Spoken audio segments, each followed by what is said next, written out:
Today we're discussing the mysteries of the Meereenese plot and the upcoming Battle of Fire. This is part 2 of my series on the Meereenese plot. I'm going to assume you're already familiar with Dany's storyline in Dance and its major characters. If not, check out part 1, which goes over all the information needed to understand Dany's plot. The first topic today is Quaithe's vision to Dany in Dance. Hear me, Daenerys Targaryen. The glass candles are burning. Soon comes the pale mare, and after her the others. Kraken and dark flame, lion and griffin, the sun's son and the mummer's dragon. Trust none of them. Remember the undying. Beware the perfumed seneschal. Let's break this down line by line to see what it's actually telling us. Quaithe opens with, Hear me, Daenerys Targaryen. The glass candles are burning. Glass candles are magical artifacts that allow their users to see across great distances and enter the dreams of others. Functionally, they're the A Song of Ice and Fire telephones. This opening line tells us how Quaithe is speaking to Dany. She's using a glass candle. In fact, this isn't even the first appearance of glass candles in the series. Feast begins with acolytes discussing the infamous maester, Marwyn the Mage, and how he is said to have a glass candle burning, which has been unheard of for many years. Quaithe's vision is a great piece of storytelling, illustrating how these candles work when used, and is a great way to remind readers of their existence and importance. Quaithe continues with, Soon comes the pale mare, and after her the others. The pale mare is the name Daenerys' camp give to the bloody flux, the plague ravaging Meereen both inside the city and in the surrounding camps by the end of Dance. Quaithe is telling Dany that a series of key figures will arrive after the plague takes hold. These figures are then listed one by one. Kraken and Dark Flame clearly refers to Victarion and Moqorro. The Kraken is the sigil of House Greyjoy, and Moqorro is explicitly referred to as Black Flame by Victarion's crew. Lion and Griffin refers to Tyrion and Jonqon, based on their house sigils. Interestingly, Tyrion has already reached Meereen by this point, but Jonqon has instead taken the Golden Company and Aegon to Westeros to begin their invasion. Given the accuracy of the rest of Quaithe's message, this strongly suggests that Dany and Jonqon will eventually meet. The sun's son is Quentyn Martell, the eldest son of House Martell, whose sigil is a sun pierced by a spear. The mummer's dragon is one of the most revealing lines in the prophecy. A mummer is a performer, actor, fool, or clown. This phrase strongly implies that the Aegon we meet in Tyrion's chapters is not the true son of Rhaegar. If young Griff is the mummer's dragon, then the mummer himself is almost certainly Varys, who is repeatedly described as perfumed, theatrical, and deceptive, and who has been deeply involved in shaping young Griff's life from the beginning. Quaithe then warns, trust none of them. This makes sense for nearly every figure mentioned. Victarion and Quentyn both attempt to claim Daenerys' dragons. Jonqon and Aegon are likely to come into direct conflict with her forces, and Daenerys should not trust in Aegon's legitimacy as a Targaryen. However, Tyrion's inclusion is particularly interesting. Quaithe's warning suggests that Tyrion may ultimately betray Dany in some way. It has been theorized that Tyrion will push Dany towards greater brutality in Westeros. Book Tyrion is far more bitter and vengeful than he is in the Dragon show, and his advice may prove actively destructive. Beware the perfumed seneschal is less obvious. Dany herself assumes it refers to Resnac, who is literally a seneschal, and is known for wearing perfume. But POV characters in A Song of Ice and Fire are frequently wrong when interpreting prophecy, so we can assume it is not Resnac. A stronger candidate is again Varys. He is consistently described as perfumed, and fulfills the role of a seneschal as a chief administrator and political fixer. More importantly, Daenerys has every reason not to trust him, given that he has been positioning her as collateral damage in his plan to crown Aegon. The next mystery we need to address is who poisoned the Locusts. Recall that in Dany 9, during the events of Daznak's pit, Hizdar offers Dany honeyed, spiced locusts. She refuses them, and instead Strong Belwas eats them.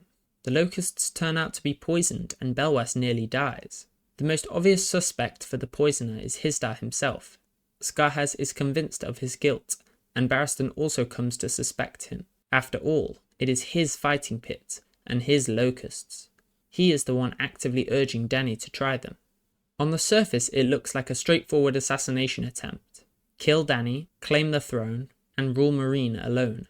However, this explanation quickly falls apart. First, Hisdar has spent a significant amount of time around Dany. He has a lot of time to plan a less public time to poison her, and a method that wouldn't directly implicate him. If he were planning to poison her, he would certainly choose something she is known to enjoy, like wine or figs, rather than a food she has never eaten before. The honeyed locusts are explicitly described as a delicacy unfamiliar to her, making them an unreliable delivery method. Second, George R.R. Martin frequently parallels events across his books. If we compare this scene to Joffrey's wedding, we see a similar public poisoning, in which the person delivering the poisoned item is deliberately framed. The poison used is also most likely put in the wine, an explicit example of a better poisoning medium. The structure of the scene strongly suggests misdirection, rather than a straightforward culprit. There is also a practical problem with the dosage. Strong Belwas eats a whole bowl of locusts and survives. Granted, he probably survived based solely on his size, but for the poison to have killed Dany, she would have to eat quite a few herself. That is an enormous risk for an assassination attempt. Most importantly, Hisdar's political position makes this motive extremely weak. His entire claim to the throne rests on Dany's authority. At this point in the story, his hold on the throne is nowhere near strong enough to rule Meereen without her. We see this very clearly later, when her absence immediately causes him to lose his throne, when he is arrested by Barristan, Scarhaz, and the Brazen Beasts. Killing Dany would destroy the foundation of his rule, not secure it. So Hisdar is probably not the poisoner. The poisoner is almost certainly Scarhaz, the shave pate. First, Scarhaz benefits more than anyone else from the poisoning. It allows him to manipulate Barristan into imprisoning Hisdar, a man Scarhaz has despised throughout the entire book, for a crime we have already established he almost certainly did not commit. Hisdar's imprisonment then becomes the pretext Scarhaz needs to reclaim full control of the Brazen Beasts, dramatically increasing his personal power within Meereen. More importantly, Hisdar's removal shatters the fragile peace that Scarhaz has opposed from the very beginning. George R.R. Martin has often compared Scarhaz to Littlefinger, and this parallel is telling.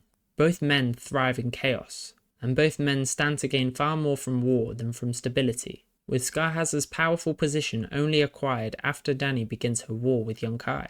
However, while Scarhaz is the most likely poisoner, it still makes little sense for Dany to be the intended target. As established earlier, both the delivery method and the dosage are wildly unreliable. Additionally, Scarhaz has gained an enormous amount of power from Dany's rule. As a member of House Kandak, a relatively minor noble family, Scarhaz only acquires real wealth and influence after Dany arrives in Meereen. Killing her would jeopardize everything he has built. This leads to a more convincing conclusion, that the true target was Hisdar himself. Scarhaz has every reason to want Hisdar dead, and the method doesn't implicate him in any way. Crucially, because Scarhaz is not present to control who eats the locusts, the poison is carefully dosed. Daenerys might sample one or two and survive. Strong Belwas eats the entire bowl and survives. But Hisdar, with the typical build, could plausibly die from eating a moderate portion. And Hisdar is exactly the sort of person who would eat them. He explicitly describes the locusts as very tasty, and gives a detailed account of them, suggesting that he eats them regularly. In fact, the only reason Hisdar does not eat the locusts is because Strong Belwas starts consuming them first. A Meereenese nobleman like Hisdar is unlikely to be accustomed to sharing food with pit fighters, and Scarhaz would almost certainly know this. Given Hisdar's place of honour beside Daenerys at Daznak's pit, he would likely have been served first, not shared them with Belwas, a pit fighter, and not shared many with Dany, who is not accustomed to the cuisine. Under normal circumstances, Hisdar would have eaten most, if not all, of the locusts himself and died. This only doesn't happen because Belwas leaps up and eats the locusts before they are served to Hisdar. So Scarhaz is definitely the poisoner. He has a clear motive, he benefits the most, he makes thematic sense as the poisoner, and he is the only culprit that makes sense of the poisoning dosage and medium. Next, we need to address one of the biggest unresolved questions in Meereen. Who is the Harpy? Recall that throughout Dance, a rebel group known as the Sons of the Harpy wages a shadow war against Dany's rule, assassinating unsullied freedmen and collaborators. Repeatedly, the text implies that this movement has a leader, referred to simply as the Harpy. Let's start with the most common suspect. Hisdar. Hisdar belongs to House Lorak, one of the wealthiest and most powerful families in Meereen. As someone with deep Meereenese roots, he is strongly aligned with traditional Meereenese culture and has clear incentives to preserve it.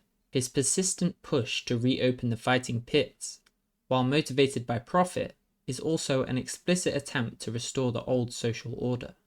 The strongest piece of evidence against Hizdahr is that the killings stop after Dany marries him, and they escalate after his imprisonment. This correlation is difficult to ignore. Additionally, the Yunkish kill the hostage Groleo and present Hizdahr with his severed head, but his own family members are returned unharmed. On a surface reading, this suggests Hizdahr has influence over both the Harpy and the wider political situation. However, the case against Hizdahr collapses under closer scrutiny. First, as we have said before, Hizdahr's power is entirely contingent on Dany's rule. Without her, he has no legitimate claim to authority, no military backing, and no meaningful ability to govern Meereen. Undermining her regime actively weakens his own position. Secondly, Hizdahr does not meaningfully benefit from the restoration of slavery.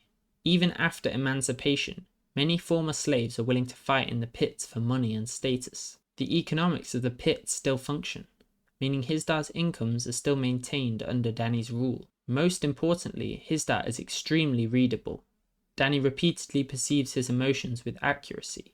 She notices his frustration when she refuses to release the lions at Daznak's pit, and she recognizes that he neither loves nor desires her. This is later confirmed explicitly in the Kingbreaker chapter, where Hizdahr admits that he desires Dany's throne and not Dany herself. Barristan likewise reads Hizdahr's reaction, or lack thereof, when presented with Groleo's head, and correctly concludes that Hizdahr does not care. In my opinion, Hizdahr is one of the most misunderstood characters in A Song of Ice and Fire. He is often portrayed as a villain, and whilst he is not necessarily a good person, he's far from evil. For me, he seems like just a competent businessman. Skarhaz isn't a great candidate either. Skarhaz's power is almost entirely dependent on Daenerys. Without her, he returns to political irrelevance. It makes little sense for him to secretly undermine her authority, while simultaneously deriving his influence from it. Additionally, Skarhaz is openly hostile to Hizdahr and opposed to the marriage. If Skarhaz were directing the Sons of the Harpy, the obvious move would be to continue the killings. During the 90-day grace period, Dany gives Hizdahr to keep the peace, thereby sabotaging the marriage and proving Hizdahr unfit, but instead the killings stop. What we need is someone powerful, in support of Meereenese culture and against Dany, and with the ability to speak secretively with a variety of different people who share similar views. The most convincing candidate for the Harpy is Galaza Galare, the Green Grace. As the head of the Temple of the Graces, Galaza occupies a uniquely powerful position in Meereenese society. She can communicate with citizens across class lines without arousing suspicion. Religious authority allows her to move information and influence people in ways no one else can. Galaza is the one who convinces Dany to marry Hizdahr. That marriage directly leads to the peace treaty with Yunkai, and coincides with the sudden end of the Harpy's killings. If Galaza had influence over the Sons of the Harpy, then this makes perfect sense. The violence stops once her political objective is achieved, and, when Hizdahr is later imprisoned, the killings resume. In this way, she uses the threat of violence to influence policies in her favour. Galaza also possesses strong noble blood, and consistently advocates for mercy towards the Meereenese elite. At every opportunity she counsels Dany towards compromise, restraint and concession, framed as peace but always benefiting the former ruling class. Her peace gives Yunkai time to hire sellswords, consolidate forces, and prepare for war, so her advice consistently aligns with the enemy's strategic interests.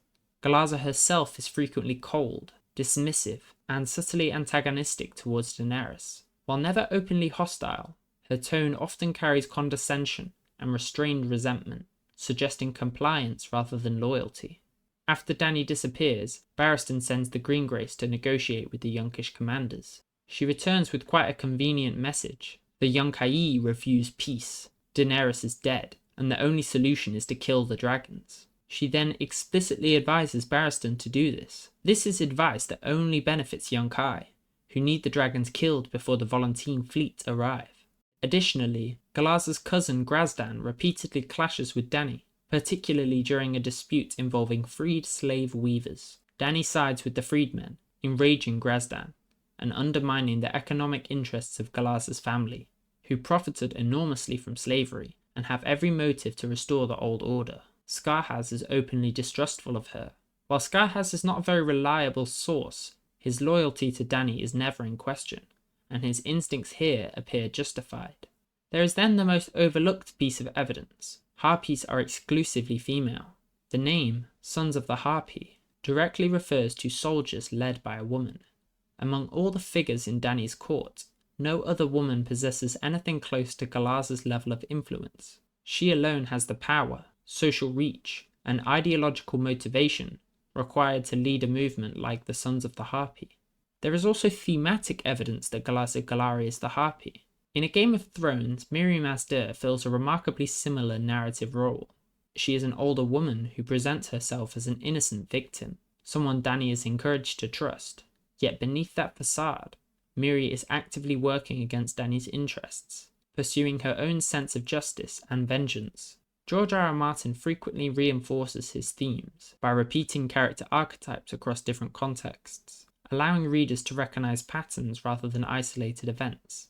Meereen-based represents Dany's first lesson in misplaced trust, the danger of assuming that protecting someone guarantees their loyalty. Galarza Galari functions as an evolution of the same archetype. Like Meereen, she is an older woman. Like Meereen, she counsels moderation and mercy, while quietly advancing goals that undermine Dany's rule. Both women gain Dany's confidence early, both speak in the language of peace and compassion, and both ultimately act in ways that inflict severe political or personal damage. Dany's arc repeatedly tests her ability to distinguish between genuine counsel and self-interested manipulation. Galarza Galari is not a new danger, but a more sophisticated version of one Dany has already faced. So, taken together, the timing of the violence, her role in the marriage, her manipulation of peace, her family's interests, her advice regarding the dragons, her demeanour, her thematic relevance, and her unique position as a female authority, with ties to citizens across all classes, and a desire to reinstate slavery, the conclusion is difficult to avoid. We will now discuss the Battle of Fire, the nickname given by fans for the upcoming battle between the Targaryen forces and the Slavers. Let's start by recapping the forces on each side of the battle. The forces and layout of the battle come from Barristan and Tyrion's sample chapters from Winds. On Team Targaryen we have Barristan, his team of knights in training, and pit fighters. We have Grey Worm and the Unsullied, the Stormcrows, Scarhaz, and the Brazen Beasts. Then we have the three companies that Dany makes, the Mother's Men, the Free Brothers, and the Stalwart Shields. We have the arriving Iron Fleet led by Victarion, and we have the Wildcards, Rhaegal and Viserion. For the Slavers' forces we have sellsword companies, the Company of the Cat, the Long Lancers, the Second Sons, and the Windblown. We have crossbowmen from Illyria, slingers from Tolos, the Carthene and Volantene fleets, and 6 trebuchets. We have Giscari legions from New Gis, Giscari war elephants, the Carthene camel corps, the Clanker lords, who lead armies of slaves chained together to stop them from running away, Malaza, who leads an army of handsome slave soldiers and fancies herself to be the slaver version of Dany. We have the Herons, led by the Little Pigeon, a small man who breeds slave soldiers to be as tall as possible. His herons wear stilts to make them even taller. We will now consider the layout of the slaver forces. The Carthene fleet blockades Meereen's harbour. Giscari legions surround the city from the north, east, and south. For the trebuchets, the Wicked Sister, the Harridan, and the Harpy's daughter are placed on the southern side of Meereen. The Ghost of Astapor and Mazdan's Fist are placed to the southeast, and the Dragonbreaker is placed to the east across the Scarhazadan. The Herons, Clankerlords, the Company of the Cat, and Second Sons are placed to the south of Meereen, protecting the Harridan and Harpy's daughter trebuchets. The Long Lancers and Windblown are placed on the southeast, protecting the Ghost of Astapor and Mazdan's Fist, and the crossbows, slingers, and elephants are placed around the south and southeast of Meereen as support. Now for Dany's forces. Barristan, the pit fighters, and the knights in training assemble with the storm crows in the western market square. The Unsullied and the Mother's Men are positioned at the southern gate, the stalwart shields at the eastern gate, and the Free Brothers at the northern gate. Scarhaz and the Brazen Beasts man the walls, freeing Unsullied to fight in the field, and Rhaegal and Viserion are nesting on top of the great pyramids of Meereen.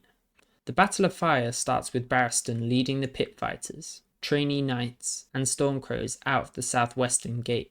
Their job is to take space, destroy the Harridan, the largest trebuchet, and buy time for Grey Worm and the Unsullied to form up. The Slavers' forces are not prepared for this attack, but the Giscari legions manage to form a shield wall protecting the Harridan.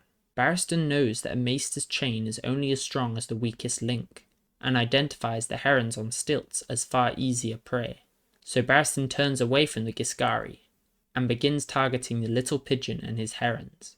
The rising sun to Barristan's back is directly shining in the eyes of the herons, who break and run as Barristan approaches. Barristan's forces slaughter the herons one by one as they run, and kill the little pigeon himself.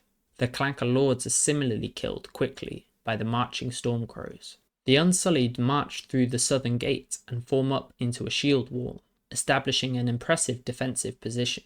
The stalwart shields and the Mother's Men march towards the Long Lancers who are protecting the Ghost of Astapor. A fight ensues and they are quickly defeated. The Iron Fleet arrives in Slaver's Bay, smashing the Carthene blockade and landing forces across the western shore.